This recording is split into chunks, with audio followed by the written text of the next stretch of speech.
Mesdames et messieurs, président ukrainien Volodymyr Zelensky arrivé dans le pays Angleterre pour discuter avec le premier ministre Angleterre qui est Steimer.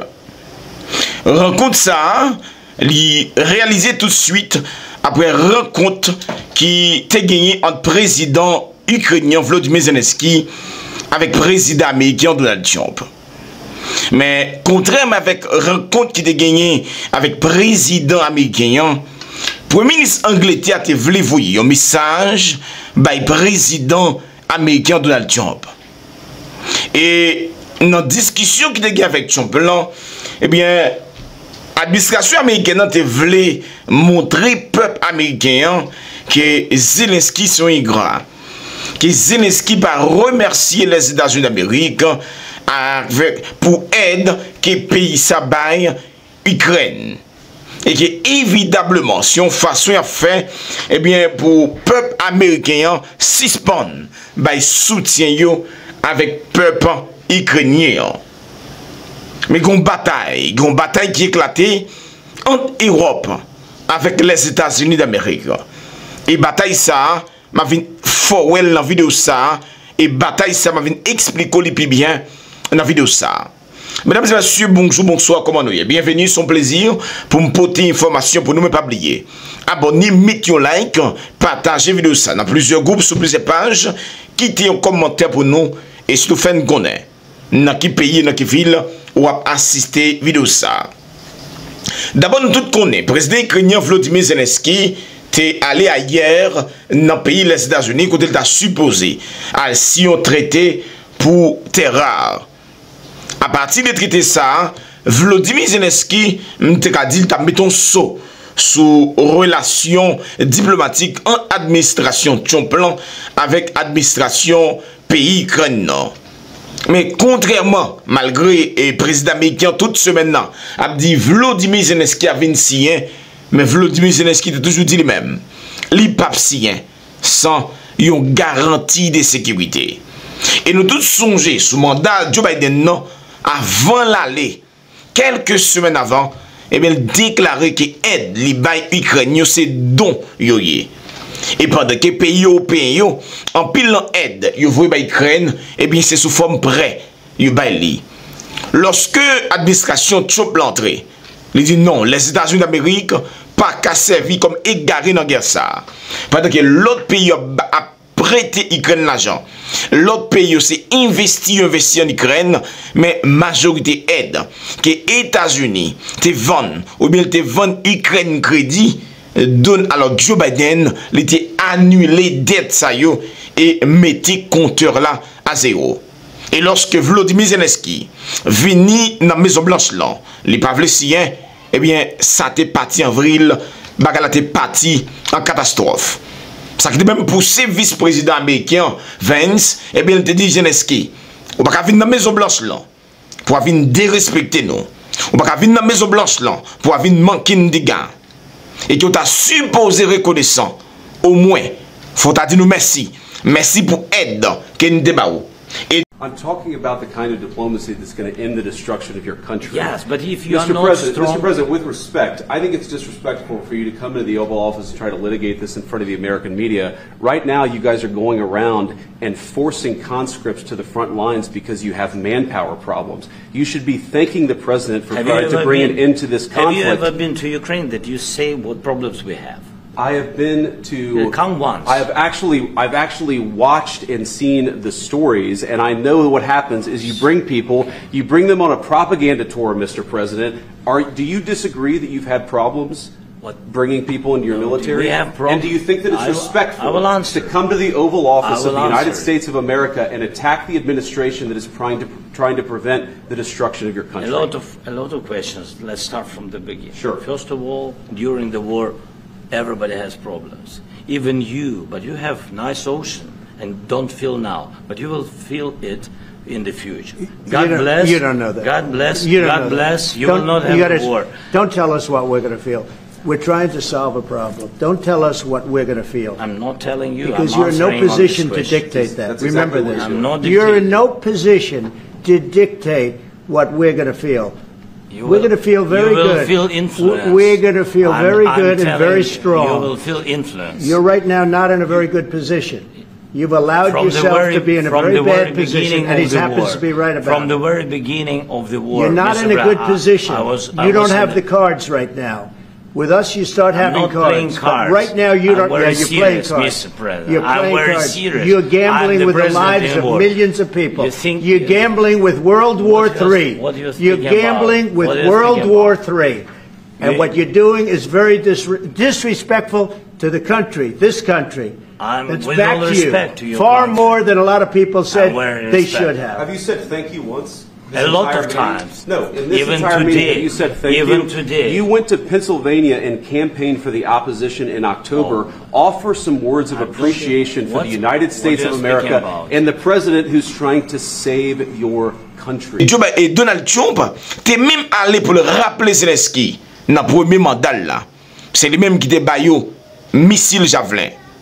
Et il fait Zelensky songer que il pas gain 4 en même, mesdames et messieurs, et que guerre ça son guerre qui pas avantage Ukraine, et que Donald Trump s'est essayé, l'a essayé, eh bien sauver pays Ukraine. Il rend compte que Zelensky tout de suite après compte ça, t'es quitté pays les États-Unis. Et dans une interview il t'a participé, il fait connaître. Il pas demandé Donald Trump pardon parce que c'est pays l'État défendre, il pas de raison pour demander Donald Trump pardon. Eh bien après President Trump said after your meeting that you disrespected him and the Vice President and all of America in the Oval Office. Do you think you did, and do you think you owe an apology to President Trump?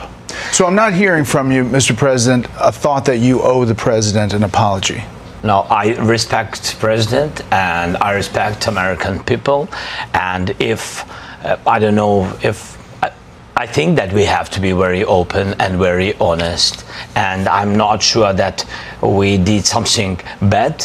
I think maybe sometimes some things we have to discuss out of media, with all respect to democracy and to a free media, but there are things that where we have to understand the position of Ukraine and Ukrainians, and I think that is the most important. Pardon. Eh bien après rencontre ça, plusieurs alliés Volodymyr Zelensky montés au créneau, ils ont attaqué Donald Trump, ils ont attaqué les États-Unis d'Amérique. Et comme c'était le cas de ministre Affaires étrangères Allemagne là, qui c'est Binbock, eh bien madame ça, les critiquer les États-Unis d'Amérique, les critiquer, eh bien Jean rencontre ça, il était déroulé entre président ukrainien avec président américain qui c'est Donald Trump. Mais beaucoup de parlent, c'est vrai, pays ça yo, il a critiqué façon Donald Trump te traité Zelensky, mais même mieux même, il a fait un sommet. Dans ce sommet ça, il a décidé par inviter ensemble des pays baltes. On a parlé de l'Estonie, on a parlé de l'Estonie, on a parlé de Lituanie. Yo contenté seulement pour le pays, ça y un appel pour faire connaître qui ça. Yo discuter. Troisième rencontre, yo pas jamais invité pays ça yo. Mais en façon pour bailler l'Amérique en réponse. Premier ministre britannique là, lui invité Zelensky dans le pays Angleterre. Il fait connaître peuple britannique là, lui avec Zelensky. Et en façon même pour jeter fleurs pour Zelensky, lui-même invité pour discuter avec roi Charles. Toi. On the street outside, you have full backing across the United Kingdom, and we stand with you, with Ukraine, for as long as it may take. And I hope you heard some of that cheering in the street. That is the people of the United Kingdom coming out to demonstrate how much they support you, how much they support Ukraine, and our absolute determination to stand with you, unwavering determination, and to achieve what we both want to achieve, which is a lasting peace for Ukraine based on sovereignty and security for Ukraine. So important for Ukraine, so important for Europe and so important for the United Kingdom. So I'm much looking forward to our discussions here this afternoon. Thank you very much for making the time to come. With pleasure. Thank you very much, Keir. Mr. Prime Minister, happy to be here. And really, I saw a lot of people, and I want to thank you, people of the United Kingdom, such big support from the very beginning of this war. Thank you, your team. And I'm very happy that His Majesty the King accepted my meeting tomorrow, and I'm thankful that you organized such a great summit for tomorrow. And we are very happy in Ukraine that we have such strategic partners. We signed with you historic documents. 100-year agreement. Yeah, we have only with you such documents with the United Kingdom, so we're happy, and we count on your support, and really, really, we're really happy that we have such partners and such friends. Fantastic. Thank you. Thank you very much, Lydia. Toi. Donc ça veut dire que ça, bagay la concentré, et la France t'a déclaré, mesdames et messieurs, si les États-Unis t'a décidé retirer les armes nucléaires gagnées dans les pays européens, lui-même la France l'a déployé les armes nucléaires pour remplacer les États-Unis d'Amérique. Mesdames et messieurs, regardez, nous un moment de turbulence. Pendant que plusieurs pays qui n'ont autant, il a essayé de faire sommet par eux en dehors des États-Unis d'Amérique, même pays ça yo, il n'a pas invité pays baltes yo. Ça qui poussé l'Estonie, Lettonie, Lituanie et la Pologne, ils déclaré ils vont mettre l'argent à côté eux même pour créer propre défense sous frontière qui gagnait entre Biélorussie avec la Russie. En pile information, mesdames et messieurs, restez branchés. Tout de suite, je vais retourner dans l'autre vidéo avec l'autre information. Mais pour joindre et pour supporter le travail là, c'est abonner, mettez un like, partagez la vidéo ça dans plusieurs groupes, sur plusieurs pages et quittez un commentaire pour nous. Faites connaître dans qui pays, dans qui vidéo, on va assister vidéo ça. Nous-mêmes, nous mettez-vous dans nous et d'abord rendez-vous dans l'autre vidéo. Ciao, ciao.